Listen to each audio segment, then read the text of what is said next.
Yo, what is going on, you guys? It is your man, 2 Down Dan, and I need to cut to the right, and yo, it is a special video we are cutting through here because you can't see right now because I don't have the camera facing us, but we got Emily on the back right now. I'll try to show you her hand right there. There she is.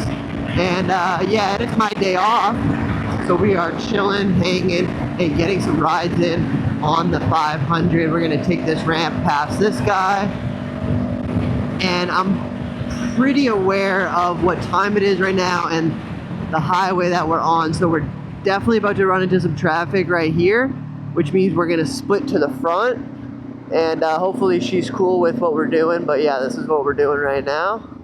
No worries. I gotta just downshift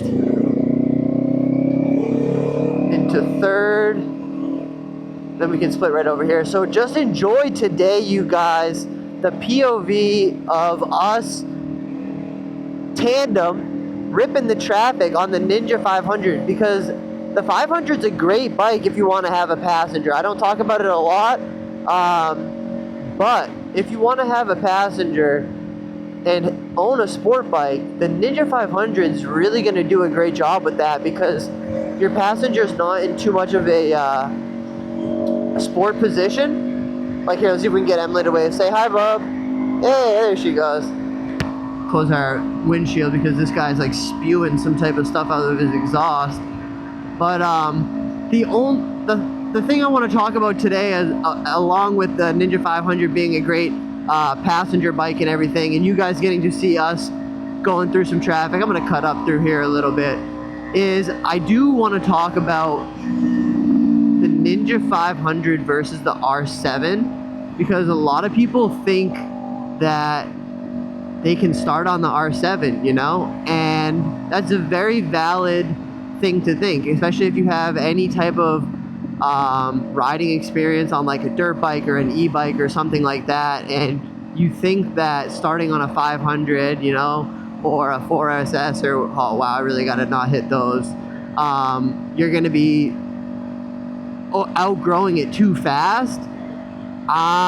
You're gonna be looking at like the ZX6 and an R7 as your first bike, and I think you got to be really, really advanced to be riding one of those bikes as your first bike, which is why I, to be honest, don't really recommend the R7 as a first bike unless you have, I don't know, a lot of dirt bike experience or something like that, or your buddies let you ride their bike, their motorcycle, and you know how the clutch works and everything like that, and engine braking, and there's just a few things that when you're on a bigger bike and you don't know what you're doing, you can cause some problems really, really quickly.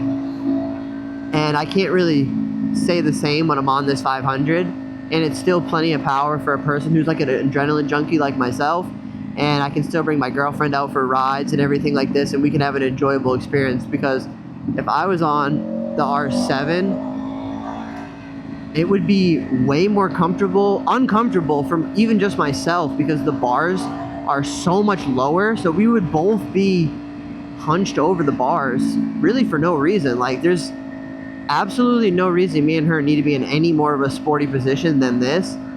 This is perfectly fine. Oh wow, look at the nice Corvette over there. It's the newer model ones.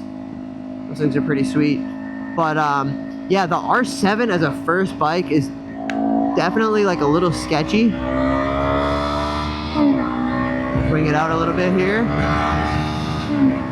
which is why I personally chose the 500, because I was really looking at the R7. Like the R7, I guess if you really look back on it, for me was like kind of like my dream bike, the bike that I was really thinking I could get on. But after sitting on it at the dealership a few times and everything, and yo, I'm 5'10", but I'm only like 140, so I'm pretty skinny. But after sitting on it, I just didn't think that I would be able to control the weight, and I didn't love how leaned over I was. That's really the main things about the R7. Plus, you have to consider the price, right? You're going up a massive amount in price, because if you get a base 500 because you just want to get into motorcycle riding for like learning how to ride a bike and you don't really care about all the fancy features, and you know, you don't think you're going to drop it, so you don't need the frame sliders, or you don't care about the USB charging port, like there's a bunch of things on the SE model that I guess you technically don't need. So you could get one of these bikes for like $5,200 as opposed to the R7, which is going to cost you like 10 grand at the minimum, bro. Like $10,000, $11,000, something like that, which I get because it's a sick bike. Like that's what it should cost, but that's not what a beginner bike should cost. Not what a beginner bike should cost at all. Like I paid $7,100 out the door for this bike, and this is the Mac Daddy Ninja 500. It's the anniversary model. It's the SE. It's got ABS. It's got the amazing screen that the ZX6 and the 4RR and all the top-notch bikes have. It's got frame sliders, which has been amazing because I've dropped it twice and it saved all the damage. USB charging port, like I said, right here, just in case you need to charge your phone. What else comes on it? Oh yeah, even the front blinkers, the ones that are like on the side of the fairings, those are way nicer on my model than the base model. Like the base model ones like stick out and they're super ugly, but I have these like really nice, like almost like LED style turn signals in the front.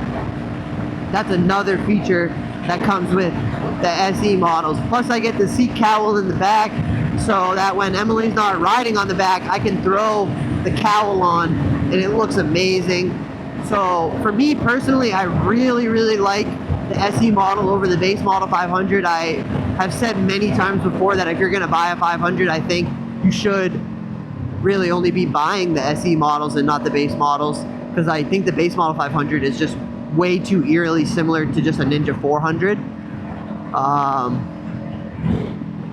But hey, I gotta focus up again real quick. I kind of covered most of the points that I wanted to cover when it comes to the 500 versus the R7. Pretty much when it comes down to it, is I didn't have riding experience. So I wanted to get a sport bike that I was gonna feel confident riding and everything and not dropping and learning on, and I didn't really feel like the R7 was the build for me. Like, to be honest, I still think that I can upgrade to the R7. Like, I don't think if I were to upgrade from this bike, I would go to a 1000. Like, that would just be, again, another irrational move as a biker, thinking I have too much confidence after riding a 500. So I think for me, if I was to get another bike after this bike, which I probably won't, I think I'm going to be on the 500 like probably my whole life. I love this bike and I just bought it. It's going to last me forever. So I don't really see the point of just upgrading or whatever. It just doesn't make any sense to me, especially with all the work and the mods that I'm putting into this bike. I want to make it the most unique Ninja 500 in the world if possible. So we're pretty much already on par for that, because if you guys are following along and you know everything that's going on with the Two Down Dan life and community, you know that we have the only TST Industries integrated taillight on our bike right now. So no other Ninja 500 owner has this. Y'all will be able to get on it soon, but you don't have it right now. So our bike is pretty unique, pretty special, and I'm really, really thankful for them to trust me with helping them bring that product to market, because it's an absolutely insane product. I've been using all the different modes on it. It looks insane at night, dude. Like when I'm throwing my blinkers on and stuff, I know the people behind me can really, really see it well and everything. So wow, this is crazy. We're gonna go I just like kind of keeping forward progress if I can. But yeah, we're kind of getting close to the end of this ride. Emily's been doing great here. Let's say hey, what's up to her again real quick. Hey, Bubba. What's up, babe? Eventually, we'll get on some cardos and stuff like that so that you guys can hear us talk and everything. But I'm still in like the learning phase of my riding process. So I don't think throwing a whole bunch of music and us talking and everything in my ears is great for that process. So I'm trying to really learn the bike, listen to the bike, and if she needs to say something, then she can tap on me or we can communicate. We've talked before the ride about how we can communicate and stuff like that. So it's really awesome. But yeah, we're just chilling on a day off. It's a really dope Thursday. This will probably come out on, yeah, I'm going to release this tomorrow, so Friday. So I hope you guys are having a good Friday, getting ready for this weekend. This has been a sweet month so far. The channel is getting close to monetized. You guys are absolutely insane. You've been killing it, watching the videos, commenting and stuff. So we are really, really close, you guys. We're probably going to be monetized within the next 2 weeks. So that is an awesome goal that we are smashing. We're just going to chill behind this car right here, this truck real quick. And if you guys are just following along on the Instagram and everything, I really appreciate you. Plus being over here is really the kicker. This is where I want to put a majority of my main content and everything. And you guys are amazing. So thank you for just joining us on another little highway ride. And I hope the POV was enjoyable. I hope if you were thinking about getting an R7 and you don't have any riding experience, I hope you now realize that it's probably not a great idea and you should maybe just start on the 500, learn, enjoy your process of not knowing how to ride, learn how to ride on a 500, and then upgrade to a bigger bike when it's appropriate. But that's just me, and that's what I'm doing. So please, please, please, if you haven't already, you guys, go subscribe up in the top right corner and watch another 2 Down Dan video. We got plenty of videos in the queue now to go cycle through. So subscribe and more 2 Down. Later, you guys.